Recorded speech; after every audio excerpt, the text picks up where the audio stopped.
ఉమ్మడి కృష్ణా జిల్లాని చాలా ఇబ్బందికరమైన పరిస్థితుల్లోకి ఏర్పడింది. ప్రభుత్వం వచ్చి ఈ 3 నెలల కాలంలోనే ఇంత హిస్టారికల్ ఎఫర్ట్స్ పెట్టాము అందరం. గౌరవ ముఖ్యమంత్రి గారు కూడా చాలా వ్యయ ప్రయాసాలతోటి సహాయక రెస్క్యూ ఎఫర్ట్స్ అన్నీ చేపడతా ఉన్నాను. నేను నా తరపు నుంచి పంచాయతీరాజ్ డిపార్ట్మెంట్ తోటి ఎప్పటికప్పుడు సమీక్షలు చేస్తా ఉన్నాను. లాస్ట్ టూ డేస్ నుంచి ముందుగా అందరూ అనుకున్నట్టుగానే ఇది వర్షం ఎక్కువైంది, తను వచ్చి సహజ వరద అనుకున్నా. ఆ తర్వాత రికార్డ్ బ్రేక్లో అసలు ఎవరు ఊహించిన విధంగా గత 50 ఏళ్లలో ఎప్పుడు రానంతగా వరద నీరు చేరడం, ముఖ్యంగా తెలంగాణ నుంచి అక్కడ పడ్డ వర్షాలు, అక్కడ వాగులు ఇవన్నీ వచ్చి ఫైనల్లీ కన్వర్జింగ్ పాయింట్ బుడమే మన వైపు రావటం, దానికి మనం విపరీతంగా నష్టపోవడం. అలాగే ముఖ్యంగా విజయవాడ ఎందుకు ఇంత గురైందని చూస్తే ఇది ఇంత అవుట్లెట్ తీసుకోకపోవటం. బేసిక్గా గత ప్రభుత్వం చేసి ఉండాల్సింది ఇవన్నీ కొంచెం దృష్టి పెట్టుండాల్సింది, వాళ్ళు పెట్టలేకపోయారు. సో వాళ్ళు చేయలేకపోయినా కానీ భవిష్యత్తులో ఈ రోజున ఈ సహాయ కార్యక్రమాలతో పాటు భవిష్యత్తులో ఇలాంటి ఇంత అకస్మాత్తుగా ఇలా వచ్చి మనం ప్రజలు ఇంత నష్టపోకుండా ఉండాలంటే ఏం చేయాలి? ఖచ్చితంగా ఈ వరద నీరు తగ్గగానే, రిసీడ్ అవ్వగానే దీని మీద ఒక ప్రాపర్ ప్లానింగ్ తోటి ఈ వరద నీరు వెంటనే దీని అవుట్లెట్ కాలువలు ఉండేలాగా దాని మీద ఈ ఫ్లడ్ కెనాల్స్ని ఎలా ఏర్పాటు చేయాలనేది గౌరవ ముఖ్యమంత్రి గారితో కూడా దీన్ని చర్చిస్తాం. ఇందాక కూడా మాట్లాడుతూ ఉంటే ఇన్ఫర్మేషన్ ఏమంటే బుడమేరుకు సంబంధించి కొంత గత ప్రభుత్వం కంప్లీట్గా విస్మరించింది ఈ ప్రాజెక్ట్స్ని. చాలా ఇప్పుడు మీరు చూస్తే మొన్న వాళ్ళ ప్రభుత్వం ఉన్నప్పుడు కూడా ఈ మన అన్నమయ్య ప్రాంతానికి పింఛా డ్యామ్ కూడా సరిగ్గా మెయింటెనెన్స్ చేయలేక నష్టపోయారు. ఒకటి కెపాసిటీకి మించి వరదలు వచ్చినాయి. ఒక్క ఆంధ్రప్రదేశ్ సంబంధించి మన తెలంగాణ నుంచి పడ్డ వర్షం కానీ అవన్నీ కూడా ఇది ఆంధ్రప్రదేశ్కి ఒక ముంపుగా ఏర్పడ్డాయి. దానితోడు ఈ అవుట్లెట్స్ లేవు, ఫ్లడ్ కెనాల్స్ సరిగ్గా నిర్మించుకోలేకపోయాం. ఒకటి మన స్టేట్ బైఫర్కేషన్ నుంచి ఇప్పుడు దాకా మన ఇన్ఫ్రాస్ట్రక్చర్ ఇలాంటి భవిష్యత్తులో జరగకుండా, నగరాలకు ఎలాంటి ముంపు వాటిల్లకుండా ప్రతి నగరాన్ని కూడా నేను అసెస్ చేయాల్సిన అవసరం ఉంది. ప్రస్తుతం విజయవాడని ప్రత్యేక కోణం నుంచి దీని మీద దృష్టి పెట్టాలి. అదొకటి ఫ్లడ్స్ అయిపోయిన తర్వాత ఆలోచిస్తున్నాం. ప్రస్తుతానికి సిసోడే గారు చెప్పడం దీన్ని డిజాస్టర్ మేనేజ్మెంట్ హెడ్గా, స్టేట్ డిజాస్టర్ మేనేజ్మెంట్ హెడ్గా మా దృష్టికి తీసుకొచ్చింది ఏంటంటే ప్రస్తుతం రిసీడ్ అవుతున్న నీళ్లు పెరగట్లేదు. రేపటికి ఇది మనకి ప్రకాశం బ్యారేజ్ 5 lakh క్యూసెక్స్కి 5 దాకా వచ్చేస్తుందని చెప్తా ఉన్నారు. సో మేజర్ ప్రమాదం మనం తప్పింది. అంటే చాలా అదృష్టవశాత్తు ఇది భగవంతుడి కరుణ అనుకోవాలి. ఆల్మోస్ట్ ఒక 10-12 వేల క్యూసెక్లు రీచ్ అయ్యి ఉంటే అసలు టోటల్ అసలు మనం ఊహించిన ప్రమాదం జరిగి ఉండేది. అసలు మన ఎవరో కూడా అన్కంట్రోలబుల్గా జరిగి ఉండేది. ఒకటి ఇది మేజర్గా చెప్పాలంటే ప్రకృతి విపత్తు. ఇంకొంచెం తక్కువ స్థాయిలో మనం డ్యామేజ్ అయ్యేది ఒకటి బుడమేరు కనుక గత ప్రభుత్వం సరిగ్గా మెయింటైన్ చేసి ఉంటాయి. ఎందుకంటే వాళ్ళు అన్నీ చిన్న ఇరిగేషన్ ప్రాజెక్ట్స్ కూడా సరిగ్గా కనీసం వాళ్ళు ఈ లాకులు కూడా రిపేర్ చేయలేకపోయిన పరిస్థితులు ఉన్నాయి వాళ్ళకి. సో ఇప్పుడు వాళ్ళని తిట్టి కూడా ప్రయోజనం లేదు. ఎందుకంటే ఇది ముందు మనం ప్రస్తుతం మా చేతిలో ఉన్నది ప్రభుత్వం ఏమన్నా మేము ఏం చేయాలని ఆలోచిస్తామని ఉన్నంతలో మొత్తం కూర్చోబెట్టి దాదాపు ఇండియన్ ఎయిర్ ఫోర్స్ నుంచి, నేవీ నుంచి, హెలికాప్టర్స్ ద్వారా, అలాగే డ్రోన్స్ ద్వారా ఫుడ్ సప్లై అన్నీ చేస్తా ఉన్నాం. అలాగే సహాయ కార్యక్రమాలు ముందుకు తీసుకెళ్తా ఉన్నాం. అలాగే పిఆర్ పంచాయతీరాజ్ నుంచి కూడా దాదాపు 242 టీమ్స్ని ఈ రోజున 262 టీమ్స్ని ఏర్పాటు చేయడం జరిగింది. ఇది వరద ఎఫెక్ట్ కాని జిల్లాల నుంచి ఈ ప్రత్యేకించి మన ప్రిన్సిపల్ సెక్రటరీ గారి ఆధ్వర్యంలో ఇది ముందుకు తీసుకెళ్తా ఉన్నాం. ఈ రెస్క్యూ కార్యక్రమాలకి చాలా బాధాకరమైన దాదాపు 19 మంది చచ్చిపోయారు. చాలా వారికి మనస్ఫూర్తిగా నా సంతాపం తెలియజేస్తాం. అలాగే ఒక 2 మిస్ అయ్యారు. ఒక పశువులు ఒక దాదాపు 136. అలాగే దాదాపు 1,72,000 హెక్టార్లు పంట నష్టం జరిగింది. అది ఉద్యాన పంటలు కానీ లేదంటే మామూలు మన ఇది మనం ప్యాడీ కానీ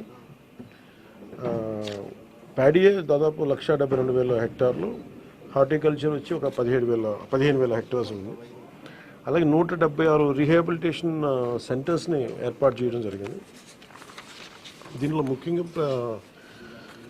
ఈ దాదాపు 328 ట్రైన్స్ క్యాన్సిల్ చేయడం జరిగింది. 6,44,536 మంది ఈ వరదల వల్ల ఎఫెక్ట్ అయ్యారు. దాదాపు 193 రిలీఫ్ క్యాంప్స్ మెయింటైన్ చేయడం చేస్తున్నాం.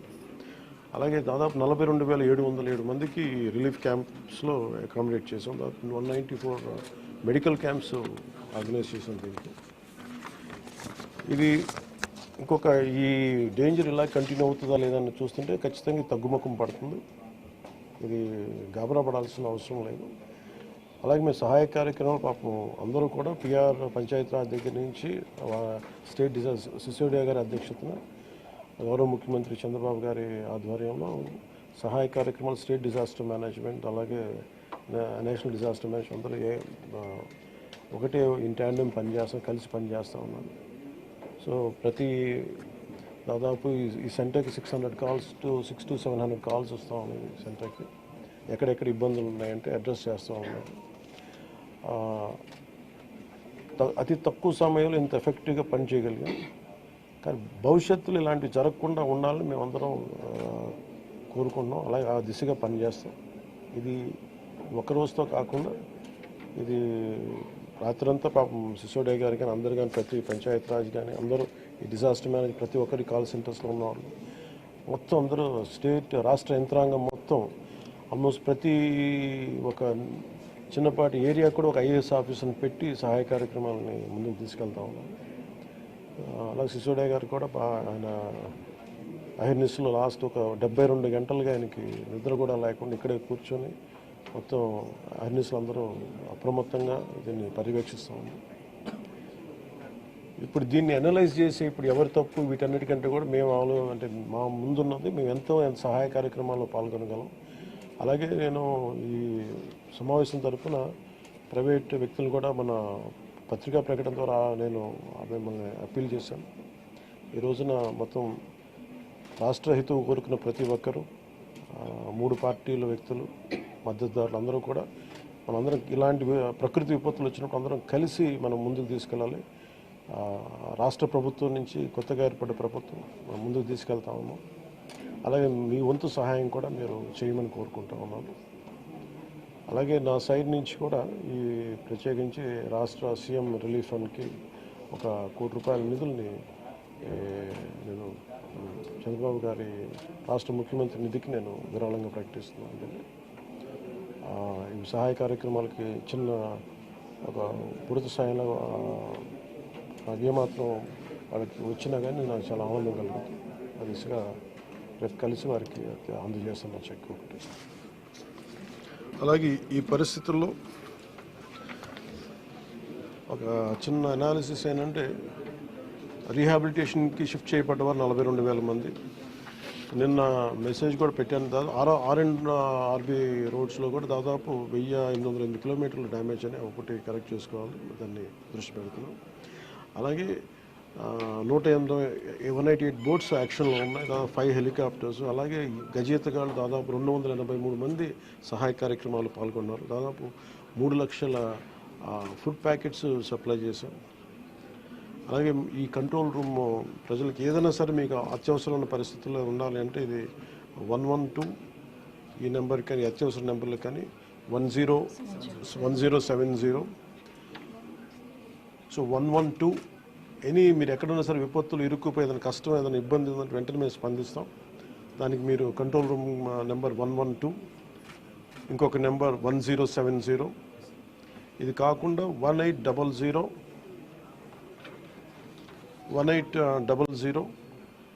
4250 101. మళ్ళీ రిపీట్ చేస్తాను. కంట్రోల్ రూమ్ నెంబర్స్ 112 అదొక ఈ ఫోన్ కన్నా చేయండి, లేదంటే 1070కి ఫోన్ చేయండి. ఇది కాకుండా 3వ నెంబర్ 1800 4250101.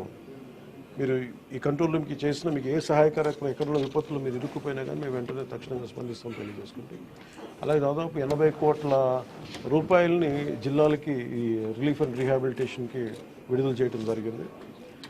అలాగే ప్రతి ఒక్కరూ కూడా ప్రభుత్వం అభివృద్ధిని కాంక్షించే ప్రతి ఒక్కరూ కూడా నేను ఇదే కోరుకున్నా, ఈ ప్రకృతి విపత్తు సమయంలో ఇది నిందల కంటే కూడా ప్రజలకు మనం ఎలా చేయాలనే దృష్టిలో పెడతాం. భవిష్యత్తులో ఇలాంటి జరగకుండా ఉండాలంటే ఎలాంటి చర్యలు తీసుకోవాలనేది మేము క్యాబినెట్లో చర్చించి గౌరవ ముఖ్యమంత్రి గారి దృష్టికి తీసుకెళ్ళి దీనికి ఒక ప్రతి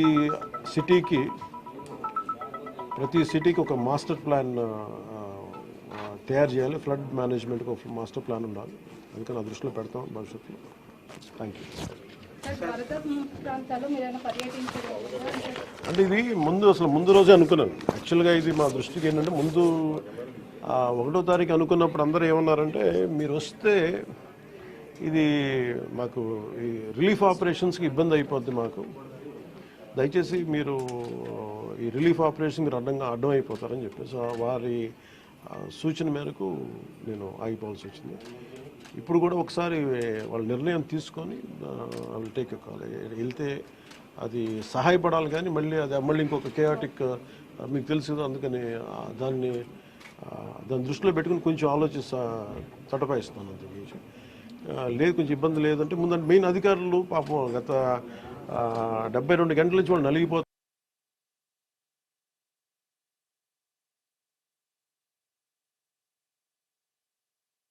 అని చెప్పి నేను దాన్ని దృష్టిలో పెట్టుకొని నేను స్వయంగా పర్యవేక్షిస్తున్నాను. 4 రోజులుగా పవన్ కళ్యాణ్ ఉప ముఖ్యమంత్రి రాలేదు, ఎక్కడ వెళ్ళని చెప్పి విపక్షాలు ఆరోపణ చేస్తారు, బాధితులను పట్టించుకోలేదని చెప్పేసి ఆరోపిస్తున్నారు. ఫిజికల్గా మీకు కనిపించడం పద్ధతి అంటే వాళ్ళు ఏమనుకుంటారంటే నేను బోట్ వేసుకొని రెస్క్యూ చేయడం కుదరదు కదా, బాధ్యతలు లేకుండా ఎందుకుంటాం, అది ఏంటంటే అనాలి కాబట్టి అంటమే తప్ప.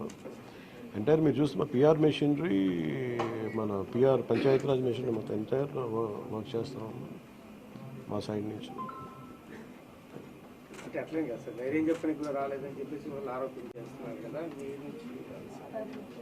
అది నేను అట్లా అనుకోవట్లేదు. అంటే ఏమైపోతుంది, ధైర్యం చెప్పడానికి వెళ్ళి ఒక్కసారి మీద పడ్డారు అనుకోండి, పరిస్థితులు ఎలా ఉంటాయంటే ఇప్పుడు నేను మొన్న పింఛా డ్యామ్కి దీనికి వెళ్ళాను.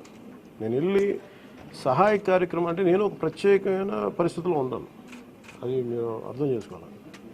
ఇప్పుడు నేను వెళ్ళి కూర్చుంటే వెళ్ళిపోదని రెస్క్యూ ఆపరేషన్స్కి ఇబ్బంది కలగకూడదన్న ఒకటే నన్ను ఆ సూచన ఒకటి నన్ను ఆపినాను, అంతమించి వేరే ఏం ఆపలేదు.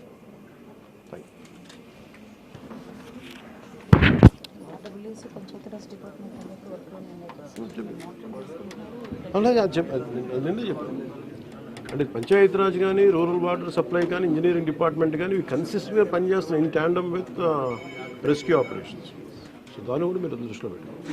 సార్, హైదరాబాద్ తరహాలో ఇక్కడ చెరువులు అవన్నీ కబ్జాలు అవుతున్నాయి కదా, వాటి విషయంగా ఏమైనా మీ గవర్నమెంట్ దృష్టి పెట్టింది?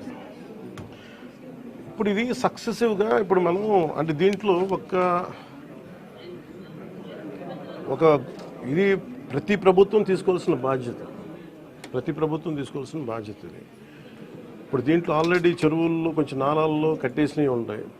అసలు ముందస్తుగా వ్యవస్థలు కనుక చాలా బలంగా పనిచేస్తుంటే పర్మిషన్స్ లేకుండా ఎప్పటికప్పుడు అది ఒక విచిత్రమైన పరిస్థితుల్లో అందరం వదిలేస్తాం, నీళ్ళు రావట్లేదని. ఎఫ్టీఎల్లో ఇప్పుడు మన హైదరాబాద్లో కూడా చూస్తున్నాం కదా, ఫుల్ ట్యాంక్ లెవెల్లో ఉన్న చోట్ల రావులని చెప్పి లాస్ట్ 20 yearsలో రాలేదని చెప్పి ఇల్లు కట్టేశారు.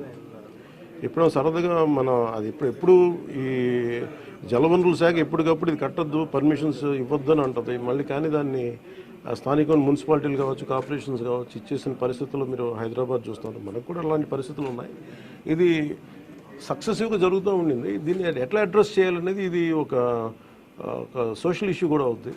సో దీన్ని ఎలా చేయాలి, కొంత ఎడ్యుకేట్ చేసి కొంత అవగాహన తీసుకొచ్చి ఒక ప్రత్యామ్నాయం కల్పించి దీన్ని ఖచ్చితంగా అడ్రస్ చేయాలి, భవిష్యత్తు ఖచ్చితంగా అడ్రస్ చేయాలి.